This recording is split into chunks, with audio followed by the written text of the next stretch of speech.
자, 그러면 신방을 어떻게 해야 되느냐에 대한 내용을 얘기할 텐데요. 크게 두 가지로 얘기해 볼 수 있을 것 같습니다. 첫 번째는 방향성. 두 번째가 방법이죠. 먼저 우리는 신방을 어떤 관계 속에서 해야 될까요? 아까도 얘기했지만 관계의 핵심입니다. 관계의 핵심. 어떤 관계? 보통 선생님이 여기 계시면 여기에 교사가 있다면 우리는 보통 이런 관계입니다. 아이들이 이렇게 있어요. 그럼 선생님과 아이들의 관계가 1대1의 관계로 규정 지어집니다. 그렇죠? 그래서 1대1의 관계가 아이들 수만큼 존재합니다. 얘가 교회 결석했어요. 그럼 선생님이 연락을 합니다. 애가 뭔가 좋은 일이 있어요. 선생님이 연락을 합니다. 애가 뭔가 어떤 슬픈 일, 안 좋은 일이 있어요. 그럼 선생님이 걔를 케어합니다. 선생님이 그 아이 한 명 한 명에 대해서 모든 걸 1대1로 다 관리를 하는 구조죠. 그리고 각각의 아이들 뒤에는 뭐가 있습니까? 가정이 존재합니다. 하나하나가 다 가정이에요. 가정입니다. 그죠? 다 가정입니다. 선생님은 그래서 궁극적으로 이 아이들과의 관계를 1대1로 규정함과 동시에 각 가정과의 관계를 형성해 갑니다. 그런데 이 관계가 그러다 보니까 굉장히 힘들죠. 사람이 어떻게 그 관계를 여러 관계를 다 똑같은 강도로 다 가져갈 수 있겠습니까? 우리 반 아이가 몇 명일까요? 10명? 20명? 뭐 예전에는 그랬잖아요. 옛날에 한참 교회 학교가 부흥할 때는 뭐 20명, 30명, 40명도 있었다고 하는데 그런 관계 속에서 과연 선생님이 이런 1대1의 관계를 어느 정도나 유지할 수 있었을까요? 그런데 안타깝게도 사실 이 과정 속에서, 이 관계 속에서 아이들끼리의 관계는 굉장히 미흡합니다. 이게 문제인 거죠. 자, 근데 어쨌든 넘어가서 좀 이따 다시 한번 얘기해 보도록 하고요. 이 관계 속에서 가정과의 관계가 굉장히 중요하다는 것을 우리는 잘 알고 있습니다. 실제로 그래서 우리는 어떻게 하나요? 뭐 가정 예배를 우리가 열심히 해보자 하면서 가정 예배 샘플도 제공하고 뭐 이렇게 하십시오, 저렇게 하십시오 하죠. 그리고 또 어떤 것도 있습니까? 뭐 부모 초청 예배도 드리지 않습니까? 수련회 같은 날, 두 번째 날 저녁에는 부모님 같이 와서 예배 드린다. 뭐 이런 것들. 또 부모 기도회도 있습니다. 부모 초청 기도회 뭐 이런 것도 있죠. 또 우리 교회에서도 그 부모님들을 상대로 한 기도회가 정기적으로 있지 않습니까? 이런 것들. 가정과의 연계는 너무너무 중요합니다. 그래서 우리는 신방을 할 때 아이 한 명 한 명에 대해서도 하지만 부모님과의 관계성도 너무나 중요한 거예요. 너무너무 중요합니다. 실제로 여러분들이 특별히 청소년기로 넘어가면요. 아이들이 여러 가지 문제들, 그냥 어릴 때는 문제들이 굉장히 심플하죠. 근데 조금만 넘어가다 보면 아이들이 청소년기로 넘어가다 보면은 그 아이 한 명을 중심으로 굉장히 다양한 문제들이 형성된 걸 보게 됩니다. 뭐 학업도 있지만 또 뭐가 있습니까? 이성 문제도 있고 또 진로, 또 신앙도 하나 중요한 부분이겠죠. 그 외에도 뭐 여러 가지 문제들이 있습니다. 그런데요, 이런 문제들의 공통된 분모가 있습니다. 가장 중심에 누구와의 관계가 엮여 있느냐? 대부분 이 안에 바로 엄마가 있습니다. 대부분 90%는 이 모든 문제들의 교집합 속에 엄마와의 관계가 있습니다. 제가 예전 그 교회에서 교육 목사를 할 때 청소년부를 같이 이제 디자인을 하면서 청소년 알파를 한번 했었습니다. 알파에 대해서는 아시는 분들도 계시겠지만 재밌게 아이들 정말 재밌게 놀고 마음을 다 완전히 무장해제시키고 와해시킨 다음에 복음에 대해 아주 조금씩 떠먹이는 그런 코스예요. 그때 알파를 신청할 수 있는 조건, 우리가 그때 신청을 받고 신청하도록 유도한 아이들은 어떤 아이들이었냐면 대부분 다 부모님도 포기하고 아이들 스스로도 스스로를 포기했던 아이들. 그래서 야, 교회 안 나와도 돼. 주중에 주일날 교회 나오는 게 아니라 주중에 맛있는 거 먹고 재밌게 놀고 좋은 프로그램이 있는데 그때 와가지고 잠깐 우리 같이 얼굴 보고 재밌게 놀자라고 하면서 청소년 알파를 진행했습니다. 근데 청소년 알파를 진행할 때요, 보통 뭐 우리 이 소망교회 같은 경우는 워낙 이 학업적인 그런 부분이 굉장히 높지 않습니까? 아이들에 대해서도. 그런데 제가 있었던 교회에서는요, 그 부모님들은 이 아이가 사고만 안 치면 감사하겠습니다. 이런 아이들을 대상으로 우리가 초점을 맞춰서 청소년 알파를 진행을 했었습니다. 사고 안 치고 학교 졸업만 시켜주면 감사하겠습니다 하는데요. 그러니까 부모님들이 너무 간절한 거죠. 이런 프로그램을 하겠습니다라고 할 때 부모님들이 우리 애 꼭 좀 넣어주십시오. 티오는 정해져 있고 그래서 굉장한 막 해보고 싶어하는 분들이 많았어요. 근데 그때 저희 조건이 있었습니다. 뭐냐 하면은 이 아이들이 알파를 진행하는 동안에 다른 방에서 부모 교육을 동시에 병행을 하는데 여기에 참석할 수 있는 부모님의 자녀들만 받았어요. 그리고 그곳에서 아이들이 오면은요, 정말 레크레이션 강사 불러다가 재밌게 놀기도 하고, 정말 아이들이 신나게 난타도 하고, 그러면서 자기가 가지고 있는 스트레스를 다 풀게 해주면서 마음문을 열어놓고, 그 다음에 프로그램을 하나씩 하는, 그걸 몇 주 동안 하는데 음식도 정말 기가 막히게 했습니다. 뭐 호텔 뷔페처럼 쫙 해놓고 애들이 먹고 싶은 거 마음껏 먹으면서 그렇게 재밌게 문을 열었던 것이죠. 그때 했던 중요한 프로그램 중에 하나가 바로 인생 곡선 그리기였습니다. 여러분들 인생 곡선 너무 뻔한 프로그램이죠. 많이 해보셨죠? 제가 이걸 왜 얘기하냐면 아이들한테 인생 곡선을 그려보라고 합니다. 그러면 아이들이 태어나서 뭐 이렇게 저렇게 했다고 뭐 이렇게 막 얘기할 거 아니에요. 그리고 지금 현재까지. 그런데 이것이 진행되는 동안 이 틀을 딱 정해놓고 비닐 아스테이지에다가 이걸 그리게 하거든요. 그런데 반대편에서 다른 방에서 부모님들도 동일하게 이 인생 곡선을 그리게 합니다. 다만 시작점이 언제냐? 부모님들의 시작점은 바로 아이들이 태어난 그날의 주인공인 데리고 온 나의 아이가 태어난 그때부터 시작하여 지금까지의 인생 곡선을 그리게 합니다. 그 사이즈는 똑같습니다. 그럼 어떻게 될까요? 나중에 두 가지 비닐 아스테이지를 가져다 놓고 딱 겹쳐봅니다. 어떤 결과가 벌어질까요? 부모님들의 인생 곡선이 아이들의 인생 곡선과 거의 일치합니다. 이것은 무엇을 얘기할까요? 부모님 때문에 아이들이 힘든 것인지 아이들 때문에 부모님이 힘든 것인지 모르겠습니다. 하지만 그건 중요치 않습니다. 한 가지 확실한 건 부모님이 힘들면 아이들이 힘들고 아이들이 힘들면 부모님이 힘든 거예요. 가정 안에서의 분위기가 아이들의 분위기가 되고 아이들의 분위기가 가정 안에서의 분위기가 됩니다. 무엇이 먼저이냐, 그건 닭이냐 달걀이냐의 싸움이겠죠. 하지만 중요한 것은 그만큼 가정이라는 것은 우리가 놓고 갈 수 없는 영역이라는 겁니다. 부모님들과의 관계는 우리가 결코 놓고 갈 수가 없는 겁니다. 이 아이를 우리가 데리고 있는 이 아이를 제대로 케어하겠다라고 한다면 가정과의 연계를 버리고 난 아이만 열심히 배울 거야, 나는 아이만 열심히 케어할 거야 라고 했을 때 그게 가능한 게 아니라는 거예요.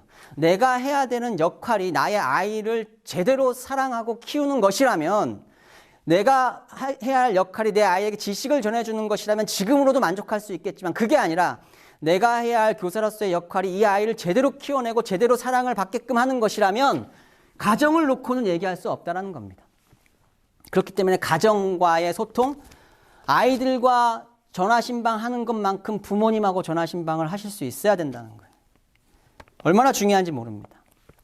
이런 과정들을 통해서 우리는 가정과 하나 되는 거예요. 그런데 여기서 굉장히 중요한, 어찌 보면 오늘 제가 말씀드리려고 하는 것 중에 제일 중요한 부분인데요.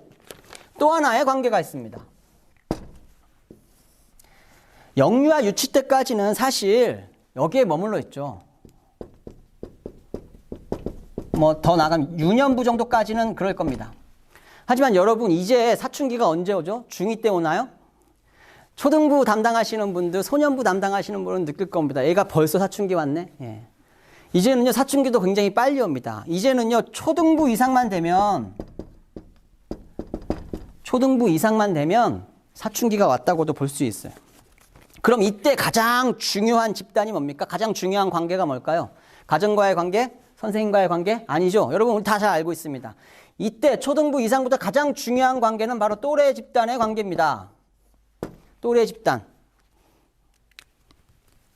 그런데 또래 집단의 관계가 중요하고 또 또래 집단의 영향력이 굉장히 커지는 이때에 교회 학교에서 교육부라는 곳에서 또래 집단이 있을까요? 있나요? 있습니까? 안타깝게도 여러분, 교회 학교의 또래 집단이 거의 없습니다. 거의 없다고 봐도 되죠. 왜? 여전히 이 관계에 묶여있기 때문에, 여전히 선생님과 아이들과의 관계, 1대1 관계만 계속 유지하고 있기 때문이죠. 제가 세례문답을 할 때 청소년 아이들이 들어오면요, 급작스럽게 이런 질문을 합니다. 세례문답인데 예수님을 믿으십니까? 이런 질문 전에 제가 이렇게 질문합니다. 교회 학교 지금 같은 교회 학교 안에서 친한 친구 이름 3명만 대봐. 급작스럽게 물어봅니다. 그러면요, 그 아이들이 제대로 답을 할까요? 아, 저는요, 철수하고 영희하고 영철이요. 이렇게 얘기할까요? 안타깝게도 제가 이제까지 세례문답을 참 많이 했는데 그렇게 세례문답을 진행하면서 그것을 제대로 얘기한 친구들이, 청소년들이 단 한 명도 없었습니다. 단 한 명도. 단 한 명도 교회에서 친한 친구 이름 3명만 대봐 했을 때 한 명도 되지를 못했어요. 입교하는 애들이든 세례받는 애들이든. 교회 학교의 또래를 구성할 이유가 있을까요? 필요가 있을까요? 여러분, 제가 정확하게 지금 연도가 기억이 안 나는데 한 5년 전, 6년 전, 오래 해봤다 7, 8년 전 데이터입니다만, 통합 측 우리 교단 그 총회에서, 교육부에서, 교육자원부에서 설문조사를 했던 적이 있습니다. 공과 공부 평균 시간이 얼마나 됩니까? 라는 설문조사를 했어요. 여러분, 그 데이터를 듣고 저도 깜짝 놀랐고, 그걸 들었던 많은 사람들도 깜짝 놀랐고, 그런데 생각해보니까 그 정도밖에 안 될 것 같고, 과연 몇 분이나 될까요? 공과 공부 평균 시간이. 한 30분 될까요?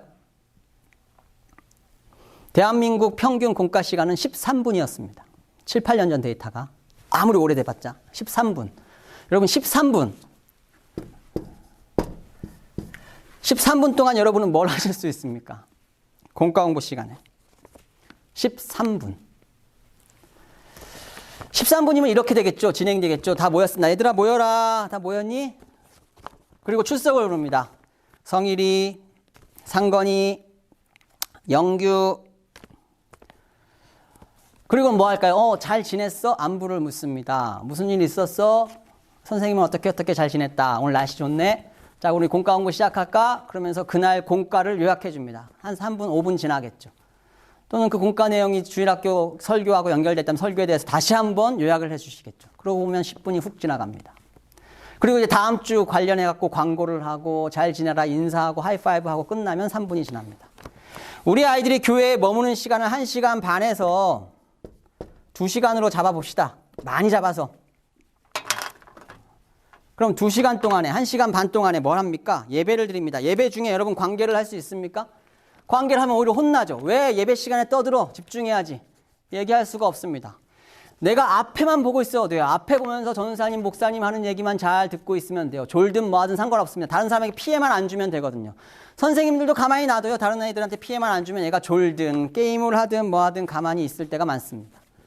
그렇게 1시간이 훌쩍 지나갑니다. 그리고 이제 분방 공부 시간 13분 모여 앉아 있는데 내가 앉아 있으면서 선생님이 질문하는 거 출석 부르면 대답하고 질문하면 예, 아니요, 단답형으로 끝나고 그리고 끝나고 나서 엄마 아빠가 교회에서 예배 끝날 때까지 어디 구석에 앉아가지고 핸드폰 하면서 기다립니다. 그렇게 2시간. 여러분 과연 이런 아이들이 일주일에 한 번 나와서 옆에 있는 친구하고 대화할 필요성이 전혀 없는 이런 아이들이 도대체 이 안에서 관계를 형성할 필요가 있습니까? 친구를 만들 필요가 있을까요? 친구를 만들 필요가 있습니까? 여러분은 친구 만드시겠습니까? 귀찮아서 안 만들죠. 저라도 안 만들죠. 여러분 만드시겠습니까? 학교는 만들어야 돼요. 매일 가니까. 학교는 매일 하루에도 몇 시간씩 붙어 있어야 되니까 친구를 만들어야 돼요. 그래서 친구를 만드는 게 본인에게 굉장히 중요한 의무이고 또 그렇게 안 하면 왕따 당할 것 같고 그래서 열심히 노력이라고 합니다. 하지만 교회에 와서는 그럴 필요가 있을까요? 없습니다. 또래 집단이 교회에 존재할까요? 청소년부에 또래 집단이 제대로 존재하고 있습니까? 아니요. 거의 없다고 보시면 됩니다. 아직도 우리는 이 관계에 머물러 있습니다. 교사와 아이들의 1:1 관계. 자, 그러면 이제 우리에게 중요한 과제가 남아있는 것이죠. 방향성을 얘기하고 있습니다. 과연 우리는 어떠한 방향으로 신방을 해야 할 것인가? 여러분, 결국 우리가 지향해야 할 관계는 이 또래 집단이 제대로 클 수 있도록 해줘야 하는 겁니다. 여러분, 나중에 나이 들어서 이 아이들이 어떻게 신앙생활 할까요? 누구와 신앙생활 할까요? 여전히 선생님이 나하고 아이들이 교류하면서 이 안에서 아이들이 신앙생활에 나가겠습니까? 어릴 때 나의 제자였던 아주 어려서부터 제자였던 아이가 초등학교 들어가고 청소년 들어가고 대학교 들어가고 그리고 나서 나하고 교사인 나하고만 관계하면서 신앙생활하고 있나요? 아니죠. 그 아이들의 핵심적인 신앙생활의 터전은 또래입니다. 또래 또는 선후배, 그 근접한 연령대에 있는 사람들, 같은 공감대를 형성하고 같은 고민을 가지고 같은 이야기를 할 수 있는 이 공동체가 활성화되어 있을 때 그게 제대로 된 관계인 것이고 그게 제대로 된 이 아이들이 신앙생활할 터전이라는 거예요. 근데 이것을 우린 다 놓쳐버리고 있습니다. 여전히 우리는 교사와 아이들 이 관계에만 집착해서 살아가는 거예요. 그 집착해서 여기에서만 신방을 하고 있는 거예요. 신방의 방향성이 달라져야 된다는 걸 말씀드리고 싶습니다. 저는 감히 이런 얘기를 합니다. 최악의 교사는 모든 것을 혼자서 하는 교사다. 열심히 있죠. 정말 열심히 합니다. 아이들 생일부터 경조사 다 챙기고 매주 전화 신방하고 물론 영유아 유치는 이게 기본이고 이게 전부일 수 있습니다. 그러나 초등부 이상이라면 적어도 소년부 이상이라면 정말 선생님이 모든 걸 다 해버리고 아이들이 스스로 할 수 있는 것이 없게 만드는 선생님이 최악의 교사라고 저는 생각을 합니다. 최고의 교사는 누구냐? 최고의 교사는 아무것도 안 하는 교사입니다. 아무것도 안 하면서 스스로 아이들이 다 할 수 있도록 하는 교사가 최고의 교사인 거예요. 그럼 신방을 어떻게 해야 될 것이냐에 대한 방향성은 여기에 있는 겁니다. 아이들이 또래 집단이 활성화될 수 있도록 아이들 스스로가 관계를 규정 지을 수 있도록 스스로가 그 관계를 깊이 있게 만들고 넓히기 위해서 노력할 수 있도록 옆에서 도와주는 교사가 제대로 된 교사라는 거예요. 그렇게 하는 것이 제대로 된 신방이라고 저는 말씀드리고 싶은 겁니다. 어렵죠? 정말 어렵습니다. 아이가 결석을 했어요. 얘가 결석을 하면 선생님이 전화하는 게 아니라 선생님도 전화해야 되겠지만 옆에 있는 친구가 전화를 합니다. 야, 너 오늘 왜 교회 안 나왔어? 이 친구로 전화합니다. 야, 너 교회 안 나왔더라. 무슨 일 있어? 이 친구로 전화합니다. 야, 오늘 선생님이 간식 맛있는 거 샀는데 왜 안 나왔어? 여러분, 이 아이가 교회 안 나올 수 있을까요? 이미 이 공동체는요, 규정 지어져 있는 겁니다. 이미 이 공동체는요, 건강한 겁니다. 이미 이런 반은요, 아까 얘기했던 적응에서 정착까지 이른 겁니다. 여러분, 지금 교사 생활을 오래 하신 분들은 아마 제자들과 연락하는 분들이 많을 겁니다. 그 어린 시절 내가 키웠던, 내가 사랑했던 나의 어린 제자들이 모여서 지금도 연락이 와요. 라는 선생님들이 분명 계실 거예요. 그죠? 근데 여러분, 그런 아이들 중에 지금까지도 연락하는 아이들, 정말 신앙이 잘 자란 아이들 중에요. 다른 아이들은 다 밍밍하고 제대로 못했는데 한 명만 그렇게 연락한다. 이런 아이들이 있습니까? 없을걸요? 적어도 지금 나하고 연락을 하고 나한테 지금도 명절이면 전화해가지고 선생님 잘 계세요 하는 그 정도 아이가 있다면 그 아이 주변에 있는 다른 아이들도 함께 그러고 있을 겁니다. 이 또래가 건강했기 때문에 이 아이와 선생님의 관계도 건강한 것이고 이 또래가 건강했기 때문에 이 아이의 신앙도 어려서부터 계속해서 잘 자라서 여기까지 온 거예요. 여러분, 우리가 그럼 이제 어떻게 신방을 해야 되겠습니다? 방향성이 결정됐습니다. 기본적으로 아이들과의 1대1의 관계 너무 중요합니다. 그건 기본입니다. 그리고 나아가서 가정과의 관계, 부모님들과의 관계 너무나 중요합니다. 그리고 나아가서 이제 더 중요한 것은 무엇입니까? 아이들이 스스로 그 유대력을 결속시킬 수 있도록 하는 신방이 되어야 되는 거예요. 선생님이 다 하면 안 되는 거예요. 아이들이 할 수 있도록 최대한 도와주고 지지해 줄 수 있는 신방이 되어야 합니다. 참 어렵죠. 그래서 제가 말씀드리는 겁니다. 이건 방법이 구체화되어 있는 것은 아닌 것 같습니다. 정해져 있는 것은 아닌 것 같습니다. 다만 이러한 방향성을 놓고 우리가 고민하면서 신방을 할 수 있어야 한다는 거죠. 이제 마지막입니다. 우리 선생님이 되어 주십시오. 우리 선생님이 되셔야 합니다. 여기서 말하는 우리라는 단어 속에는 나의 선생님, 나라는 홀로 존재하는 한 아이의 선생님이 아니라 우리라는 공동체성 안에서의 선생님. 그래서 그 관계를 제대로 이끌어가기 위한 선생님이 되주시기를 부탁드립니다. 어떻게 해야 될까요? 이제 조금은 구체적인 이야기를 하겠습니다. 그러나 이것이 곧 모든 만병통치약과 같은 방법은 될 수 없습니다. 또다시 보편적인 이야기를 할 수밖에 없을 것 같습니다. 먼저는 어떻게 해야 되겠습니까? 바듬직해야 되겠죠. 내가 신방할 수 있는 시간이 아니라 아이들이 편한 시간에 신방해야 되겠죠. 우리나라는 예전부터 뭐 늦은 시간에 전화하면 실례다 이런 얘기 하잖아요. 그런데 여러분, 우리 아이들과 통화하려면 언제 전화해야 될까요? 아이들이 학원 갔다가 몇 시에 옵니까? 여러분, 중고등부만 돼도요, 뭐 10시, 11시 막 그러잖아요. 제대로 마음 좀 툭 꺼내놓고 쉴 수 있는 시간, 아이들이 제대로 전화할 수 있는 시간이 언제일까요? 물론 카톡이라든가 이런 것도 있겠습니다만 통화를 한다면 말이죠. 낮 시간? 신방이라는 것도 내가 할 수 있는 것에 머물러서는 안 되고 해야 하는 것, 우리 아이들이 필요한 것에 초점을 둬야 될 것 같습니다. 아이들의 입장에서 해야 한다는 것이죠. 또한 중요한 것은 이 자리는 아까도 얘기했지만 새가족부이고 또 새가족부이면서 전도부로서의 나의 역할을 생각해야 한다는 겁니다. 가르침, 교육이라는 건요, 그 다음으로 생각하셔야 돼요. 아니, 관계가 되고 믿음이 됐다면 교육은 아이들이 목말라 하는 겁니다. 선생님 가르쳐 주세요. 이게 뭐예요? 물어보게 되는 거예요. 그런데 관계도 형성되어 있지 않고 믿음도 없는 가운데 교육만 고집하게 되면 아무것도 그 아이에게 남는 것이 없게 되는 겁니다. 그렇기 때문에 이해가 기본입니다. 이 아이에 대한 이해, 이 아이에 대한 배려. 아이들이 어려움을 혹여 얘기할 수 있다면 정말 그러면 이미 게임 끝난 겁니다. 애가 선생님 저 사실 이런 어려움이 있어요 라고 전화를 한다면 그건 이미 게임 끝난 겁니다. 그런 선생님은 이미 다 된 선생님입니다.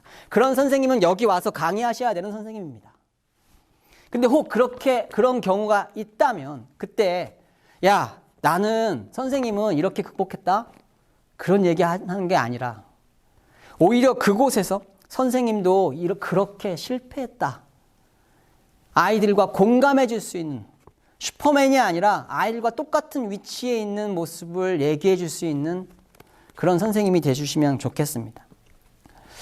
여러분, 제가 저희 아이들과 지난 여름부터 같이 하게 된 게 하나 있습니다. 혹시 롤이라는, 리그 오브 레전드라는 게임을 아십니까? 저희 애들이 이제 중학생인데요. 애들과 소통을 하기 위해서 제가 롤을 배웠습니다. 지난 여름에. 그래가지고 애들하고 게임도 하곤 합니다. 근데 어느 순간 제가 더 재밌어 하는 것 같더라고요. 아이들과 소통하기 위해서. 근데 되게 고민을 많이 했어요. 내가 목사인데, 내가 아빠인데, 이거 게임 좀 그만하라고 얘기해야 되는데 내가 게임을 하는 게 맞을까? 이게 정말 소통이 될까? 그런데 목사님이, 여러분들 잘 아시는 목사님인데요. 목사님이, 예전에 이런 얘기를 했습니다. 그 카톡방에서, 가족방에서 우리 아이들이 뭐 아빠가 뭘 올리든 엄마가 뭘 올리든 너무 무응답이더라. 제대로 응답하지 않더라. 이런 얘기를 하는 거예요. 그런데 알고 봤더니 큰아이, 작은아이는 애들끼리는 외국에 멀리 나가서 서로 떨어져 살면도 불구하고 이미 게임으로 서로 소통하고 왕래하고 소식 주고받고 다 하고 있더라라는 거죠. 제가 그 얘기 딱 들으면서 이거 제대로 해봐야 되겠다. 나중에 커서도 우리 애들하고 계속 소통할 수 있는 창구를 좀 만들어야 되겠다는 생각에 제가 덥석 달려들었습니다. 그래서 요즘도 가끔 하곤 합니다. 롤 하는 목사 보셨습니까? 네, 오늘 제가 오픈합니다. 제가 롤을 하고 있습니다. 아이들과 소통하기 위해서 여러분 가장 필요한 것은 가르침이 아닙니다. 그 아이들의 입장까지 내려가는 겁니다. 제가 롤을 하라는 건 아닙니다. 하지만 청소년부 선생님들 중에 만약에 롤을 하고 그런 게임이라든가 또 다른 여러 가지 영역에서 아이들이 좋아하는 그런 것들을 하고 그런 아이들을 오픈하고 같이 소통할 수 있다면 여러분, 저는 지금과 많은 것이 달라질 수 있다고 생각을 합니다. 그걸 해야 한다는 얘기라는 건 아니라는 거 아시겠죠? 그만큼 아이들의 입장에서 아이들이 좋아하고 아이들이 필요한 것을 통해서 소통할 수 있으면 좋겠습니다. 우리 선생님, 제가 굉장히 어려웠던 시절이 있었습니다. 신앙생활을 하기 때문에 집에서 쫓겨나도 받고 밥 먹는 걸 고민하고 그랬던 시간이 있었습니다. 그때 우리 전도사님이 있었습니다. 우리 전도사님. 나의 친구들이 있었습니다. 우리 친구들이 있었습니다. 여러분, 그때와 지금은 많은 게 달라졌죠. 지역적으로도 차이가 있고 또 시간적으로도 굉장히 차이가 있습니다. 하지만 분명한 것은 그 우리라는 공동체를 살려야 한다는 것은 너무나 분명하다는 것이죠. 또래 집단을 살려야 한다는 것은 너무나 분명합니다. 그곳에서 우리 전도사님이 있었습니다. 지금은 담임 목회를 하시는 목사님이신데 제가 어린 시절 고등학생 시절에 저한테 힘드냐 묻지 않고 그저 아무것도 묻지 않습니다. 그저 제가 가면 밥 사주시고 놀아주고 힘든 것을 묻지 않으시고 그냥 같이 있어주신 전도사님 김경훈 목사님. 그분이 계셨기에 오늘의 제가 있습니다. 이 영상을 보시진 않겠지만 혹시라도 보신다면 너무너무 감사합니다. 목사님. 우리 목사님, 우리 전도사님, 우리 선생님. 이곳에는 아이들과 함께하고 아이들의 입장에서 생각해주는 선생님들이 있었습니다. 그리고 우리가 그것을 위해 그 아이들이 하나 될 수 있는 그 그림을 그리기 위해 부단히 고민을 해야 될 것 같습니다. 내가 이 아이들에게 성경적으로 어떤 지식을 가르쳐 줄 것인가를 고민하는 것 이상으로 내가 어떻게 해야 이 아이들이 서로 하나 될 수 있을 것인가를 고민하는 선생님이 됐으면 좋겠습니다. 아이들이 주인공이 돼야 됩니다. 그래서 너무 아이들의 손을 다 묶어 놓을 필요가 없어요. 아이들 중에 여러분 우리 반장 있잖아요. 부반장 있잖아요. 학교에서 왜 그걸 세울까요? 근데 그게 너무 중요합니다. 아이들 안에 리더십을 형성시켜 줄 필요가 있습니다. 아이들끼리 아이들이 중심이 돼서 생활할 수 있도록 해줄 필요가 있습니다. 제가 아는 어떤 선생님은 제가 이제 전도사 시절에 있었던 선생님인데 그 선생님은요 디자인을 하는 선생님이었습니다. 아주 디자이너로 유명하신 분이셨는데 아이들을 위해서 연초가 되면 파자마를 다 짓습니다. 아이들 치수를 재가지고 파자마를 다 지어요. 그리고 이제 개강하고 연초가 돼서 얼마 지나지 않은 아이들을 집으로 다 초대를 합니다. 그러면서 밤에 이제 밤새 라면 끓여 먹어가면서 간식 치킨 시켜 먹어가면서 파자마 파티를 합니다. 여러분 아이들과 선생님이 1박 2일로 함께 어울려서 파자마 파티 한번 하면 어떤 일이 벌어질까요? 그리고 그 안에서 선생님이 자기 얘기를 하지 않습니다. 자기 얘기를 잘 하지 않고 아이들의 이야기를 들어줍니다. 그래서 그 안에서 선생님과 아이들의 관계를 형성하는 것이 목적이 아니라 아이들과 아이들의 관계를 형성하는 것을 목적으로 그 하루를 보내게 되는 겁니다. 그럼 그 반은 달라지죠. 그 반은 1년 내내 쭉 가는 겁니다. 부응하는 거죠.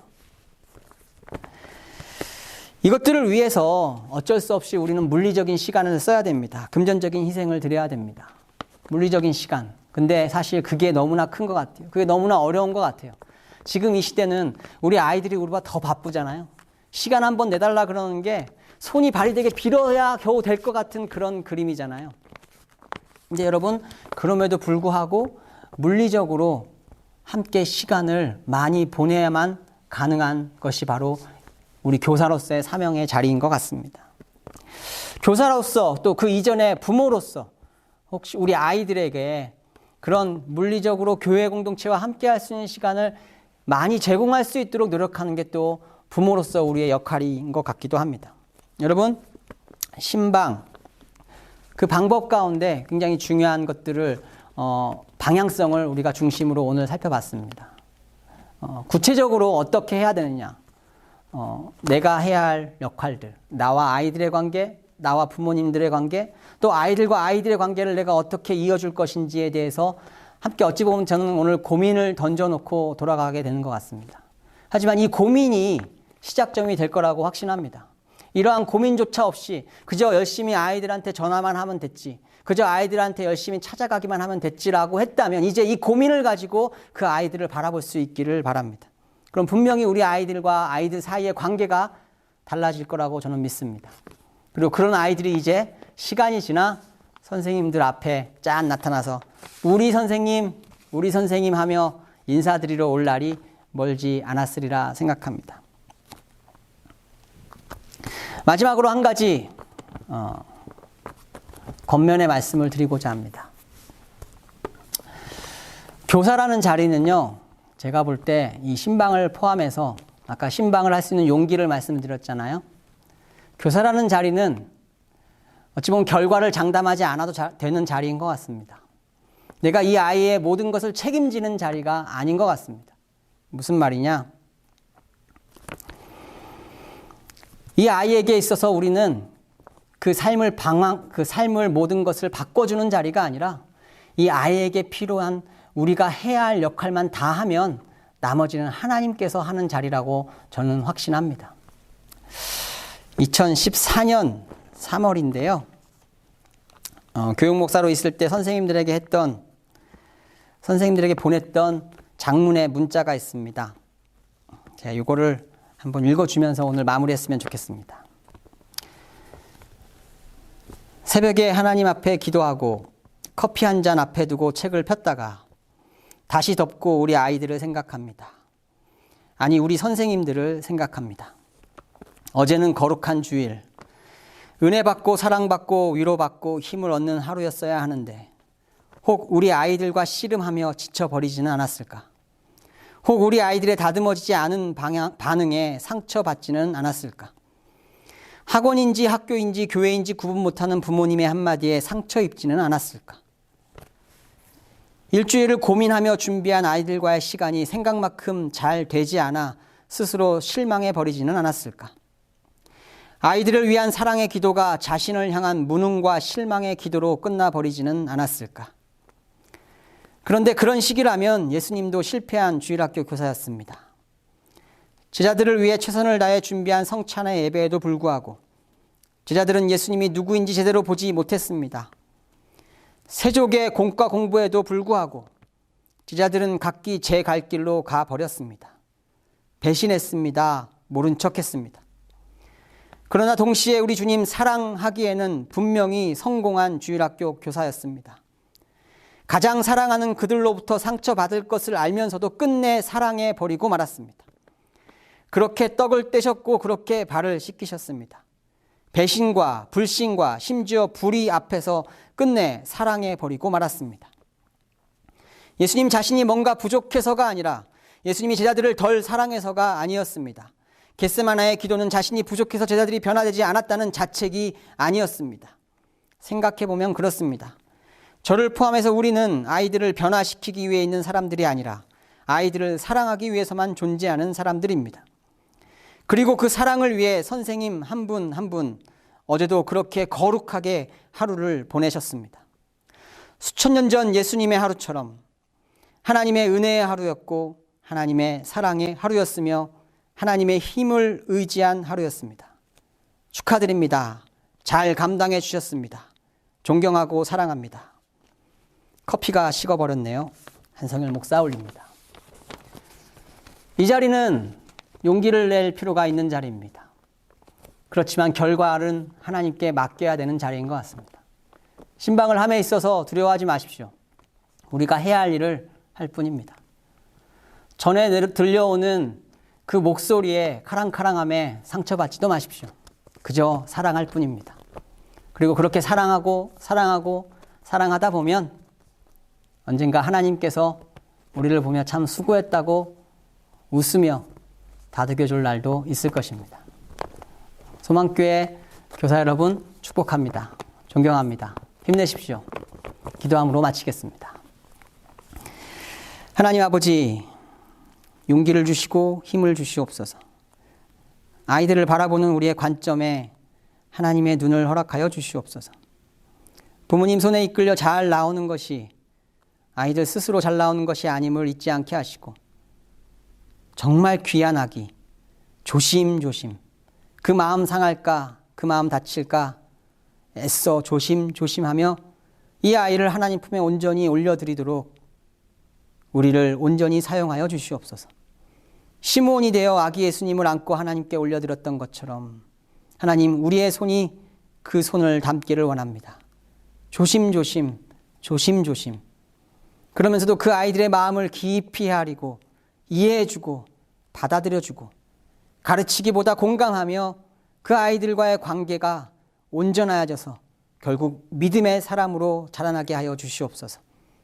우리를 사용하시되 우리가 아닌 하나님의 능력으로 그 아이들을 다스려 주셔서 온전히 하나님 안에 거하는 우리 아이들을 보며 보람을 느끼게 하여 주시옵소서. 사랑하기에 실패하지 않게 하소서. 사역에는 실패하더라도 결코 사랑하기에는 실패하지 않는 소망교회 교사들이 되게 하여 주옵소서. 감사드리며 예수님의 이름으로 기도드리옵나이다. 아멘.